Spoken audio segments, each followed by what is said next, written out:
جھوٹی گواہی کا گناہ شرک کے برابر ہے، اس لیے اس سے بچیے، یہ دوسرا بڑا گناہ ہے۔ تیسرا بڑا گناہ یہ ہوتا ہے کہ بیانات کے بعد اب فیصلہ ہمارے حق میں ہو۔ ہر شخص چاہتا ہے کہ ہمارے حق میں فیصلہ ہو، ہر ایک تو وکیل کوشش کر رہا ہے، اب وہ رشوت کی تھیلی دینے کے لیے کہتا ہے۔ اللہ کے رسول نے فرمایا الراشی والمرتشی کلاہما فی النار، کہ رشوت کا لینے والا دینے والا دونوں کا ٹھکانہ جہنم ہے۔ تو تین وہ بڑے گناہ ہیں جو ہم جاتے ہی وہاں اس کو کر بیٹھتے ہیں، اور یہ وہ گناہ ہے جو ہمیں جنت سے دور کرتا ہے، اللہ سے دور کرتا ہے، رسول سے دور کرتا ہے، جہنم سے قریب کرتا ہے۔ میرے بھائی، کیا آج وقت نہیں آیا ہے کہ ہم اپنے سارے اختلافات کو اللہ کے احکام کے مطابق حل کرائیں؟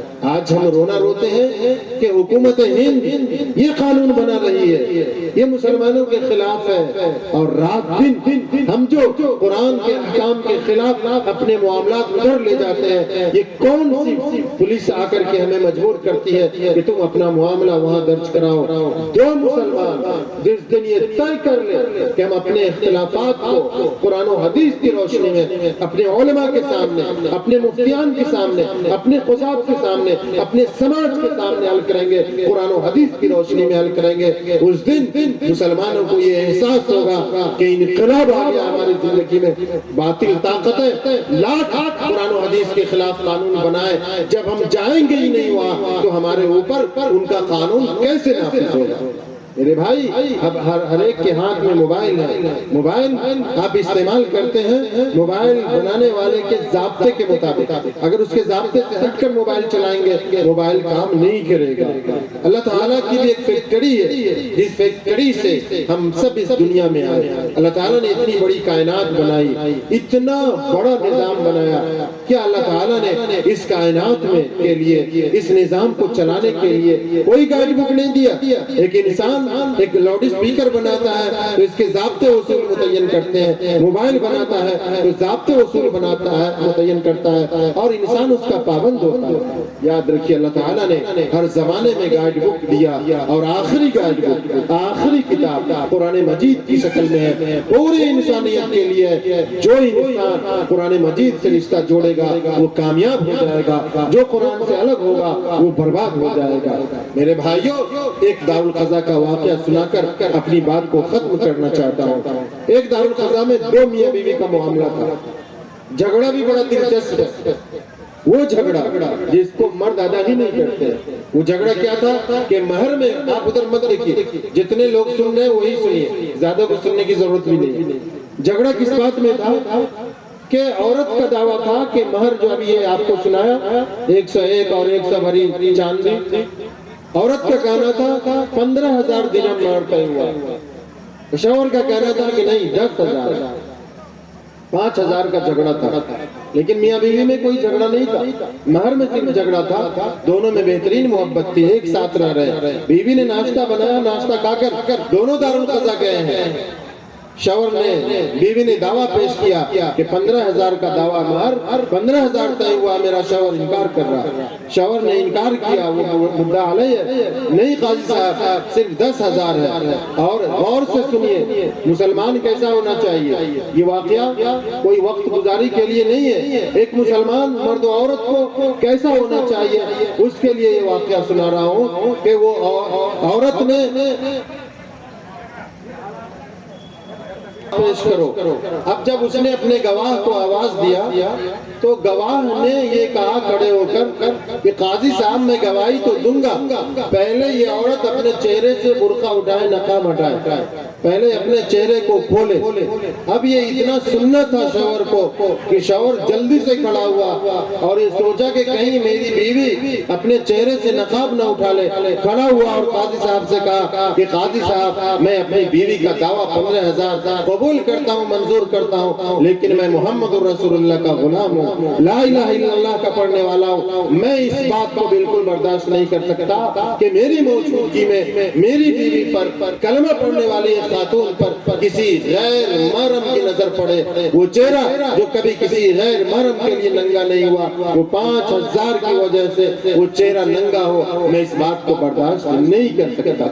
میرے بھائی یہ پیغام ہے شوہروں کے لیے کہ آج وہ اپنی بیویوں کو کورٹ کچہری میں لے جا کر کتنا بے پردہ کرتے ہیں. یہ پیغام ہے ان بھائیوں کے لیے, ان باپوں کے لیے جو اپنی بیٹی اور بہنوں کو کورٹ کچہری اٹھا کر کے لے جاتے ہیں کہ ایک باپ کو, ایک بھائی کو, ایک شوہر کو کیسا باغیرت ہونا چاہیے جب عورت نے اپنے شوہر کو اپنے عزت و آبرو کا اتنا بڑا محافظ پایا اور اس کو اندر سے دل نے ملامت کیا کہ تم ہو کہ 5,000 کے جھمیلے میں پڑی ہوئی ہو.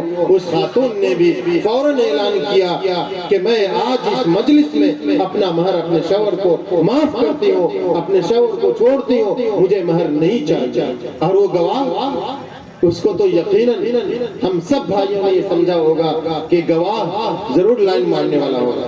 نہیں میرے بھائی, ابھی میں نے آپ سے پہلے ہی کہا, قرآن نے کہا وَاجْتَنِبُوا قَوْلَ الزُّورِ, جھوٹی گواہی سے بچو.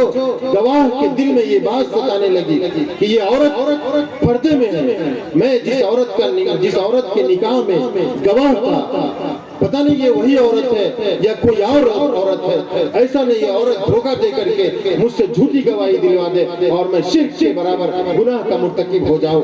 اس گواہ کو یہ خوف ستا رہا تھا جب ایمان والوں کے دل میں, گواہ کے دل میں یہ خوف ہو, فریق کے دل میں وہ خوف ہو اور قاضی بھی اللہ کے خوف سے بیٹھے تو یقیناً اللہ کی نصرت آتی ہے. آپ لوگوں میں بھی اضطراب ہے اور وقت بھی بہت زیادہ ہو چکا ہے, ورنہ میں دو چار اور دارالقضا کے واقعات آپ کو سناتا کہ کیسے دارالقضا میں ایک انسان تنہا قاضی بیٹھا ہوا ہے, کوئی ظاہری طاقت قوت نہیں ہے لیکن اللہ کی نصرت ہوتی ہے اور صاحب حق کو کیسے حق مل جاتا ہے. یہ اللہ کی نصرت ہے, اللہ کی مدد ہے, اللہ کا فضل ہے. حضرت نے فرمایا کہ جب کسی بھی ایمان والے کے سامنے قرآن کریم کی تلاوت کی جاتی ہے, یہ قرآن نے کہا ہے کہ جب قرآن کی تلاوت ہوتی ہے تو ایمان میں اضافہ ہونے لگتا ہے. جب بھی ہم لوگوں کا یہ تجربہ ہے, مشاہدہ ہے کہ جب بھی ہم لوگ فریقین کو بیٹھا کر کے قرآن و حدیث کی روشنی میں سمجھانا شروع کرتے ہیں تو جو فریق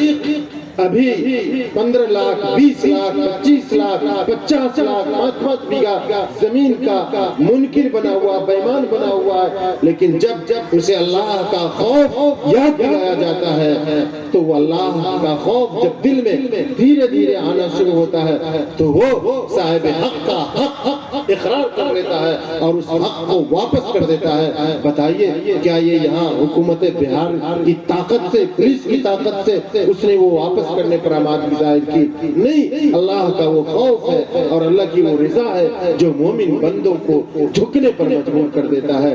جو انسان جتنا جھکے گا اور اپنے معاملات کو عبادات کی طرح جتنا اللہ کے احکام کے مطابق بجا لائے گا اتنی ہی کامیابی ہوگی. ہم سب خوش نصیب ہیں کہ اللہ رب العالمین نے ہمارے اس علاقے میں دارالقضا قائم کیا. آپ کے اس سنولا کو پڑھنے کے زمانے سے جانتا تھا اور پھر بعد میں اس علاقے کے مشہور عالم دین, اگر میں ان کا نام نہ لوں تو یقیناً ان کا حق ادا نہیں ہوگا, مشہور عالم دین حضرت مولانا سعید احمد قاسمی صاحب, جو حضرت قاضی القضات حضرت مولانا مجاہد الاسلام قاسمی رحمۃ اللہ علیہ کے ساتھیوں میں سے تھے, دوستوں میں سے تھے, امارت شریعہ کے سابق مرکزی دارالقضا کے معاون قاضی شریعت تھے اور یہاں جتنے سینئر قضات آپ کے سامنے تھے ان سب کے وہ مربی تھے, میرے بھی مربی تھے. حضرت اس علاقے کے بارے میں برابر ذکر کرتے تھے, ذکر خیر, اور سنایا کرتے تھے اپنے علاقے کے واقعات کو. یقیناً آج یہاں آ کر حضرت کی یاد بھی تازہ ہو گئی, خوشی بھی ہوئی اور وہ 20-25 سال پہلے اپنے ساتھیوں سے, اپنے مربی سے جو سنا تھا وہ بھی یاد تازہ ہو گئی. اور اللہ کا یہ بھی شکر ادا کرتا ہوں کہ اللہ تعالیٰ نے پہلی بار اس علاقے میں آنے کا موقع دیا, لیکن ایک عظیم کام کے لیے. ہم ایسے موقع پر مدرسہ سلیمانیہ کے تمام اساتذہ کرام, ذمہ داران, خاص